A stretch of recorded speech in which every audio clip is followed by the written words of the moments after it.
Dad, can I ask you something? Yeah. I need your opinion about something. You know Joey also from down the block? Yeah. Yeah, he asked me what I thought about him going out with a colored girl. What do you think about that? What's the matter? Joey also can't find any white girls. It's not a good answer, Dad. What's the problem?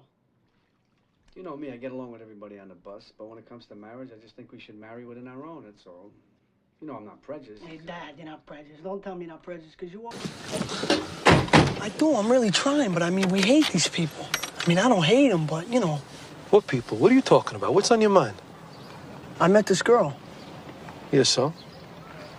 I like her and everything, but, see, she ain't white. She's from Webster Avenue. She's a colored girl. Yeah. You like this girl?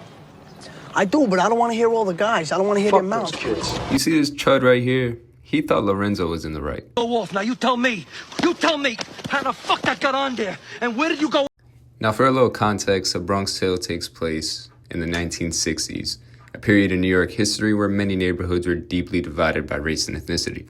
Roger Ebert actually wrote a few articles on it, and one of them, he mentions, and I quote, "What's important about the film is that it's about values."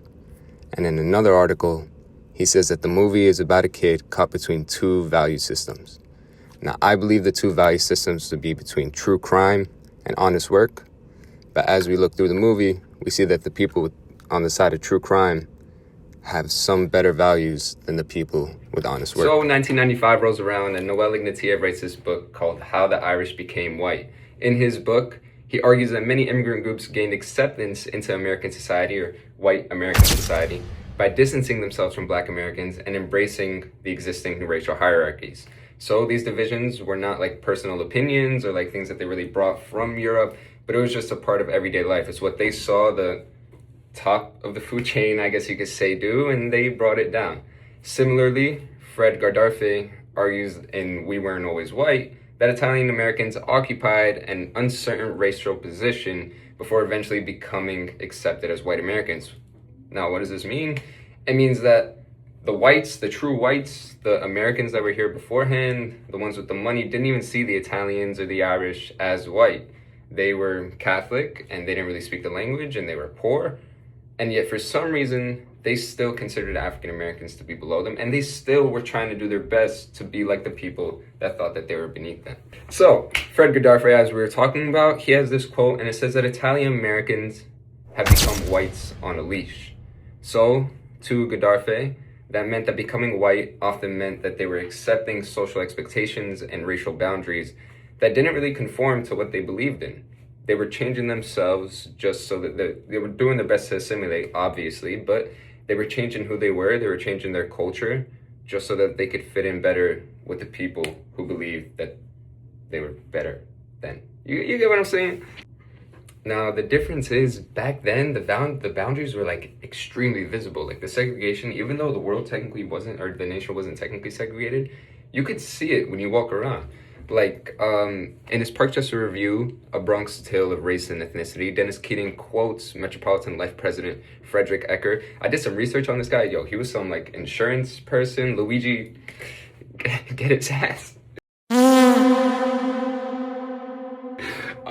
Defending segregation by saying that and whites don't mix. Perhaps they will in 100 years, but they don't now. I know that quote from Frederick Ecker might seem crazy, but at the time, it was normal. And that same normalization appears in A Bronx Tale. That same normalization still exists in 2026.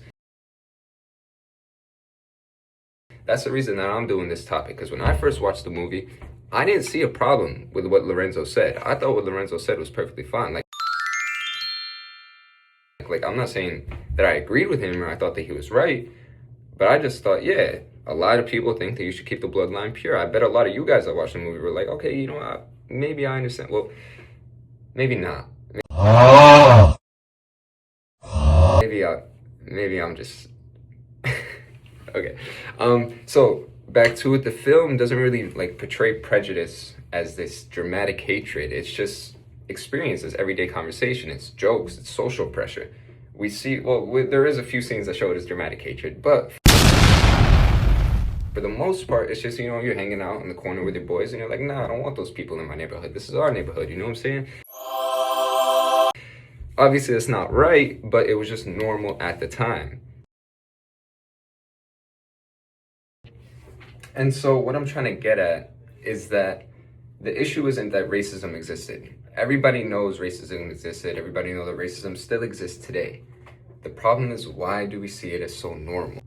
And that's where the famous French sociologist Pierre Bourdieu comes in, and he explains this concept of habitus in his book. Now, I do have to specify, I did not read his book. I found out about his book on TikTok because I just began videos like that, to be honest, and it helped out. So he... My whole life is the Knicks. Everything I did is for the Knicks. I was there when we had nothing. Nothing. What do you have now? Nigga, we got Jimmy Brunson. Yeah, I'm out at Brooklyn. Now I'm down in Tribeca, right next to the Narrow. But I basically talks about how we just unconsciously absorb the beliefs and the values of the environments that we grew up in. He explains habitus as this infinite capacity. This is a quote. ever, I'm the new Sinatra. And since I made it here, I can make it anywhere. Yeah, they love me everywhere. I used to cop in Harlem. By the way, infinite capacity for generating products, thoughts, perceptions, expressions, and actions. In other words, many of our beliefs, they're not learned, but instead they're just natural. They come out of us. That's why when Calogero was talking to Jane, something natural inside of him was like, wait, can I do this? Is this okay? So he goes to his two biggest mentors. Through Bourdieu's theory, Lorenzo's reaction, the father's reaction, isn't just like a personal prejudice. It's a product of the community that he grew up in. It's a product of the neighborhood and the historical moment that taught people where social boundaries existed. What bothered me wasn't that Lorenzo was a racist, because when I first watched it, I didn't even see him as racist. What bothers me is how easy it was for me to overlook it, how easy it was for me to think, wait, that's just normal. The film raises a question that goes way far beyond the Bronx in the 1960s. It goes all the way to present day, and it goes all the way back as well. If certain ideas become powerful enough that they feel normal, then what assumptions do we accept today without ever questioning them?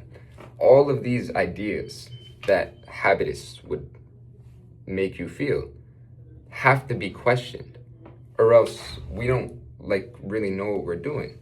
It's the reason that philosophy is so big. Without philosophy, we would just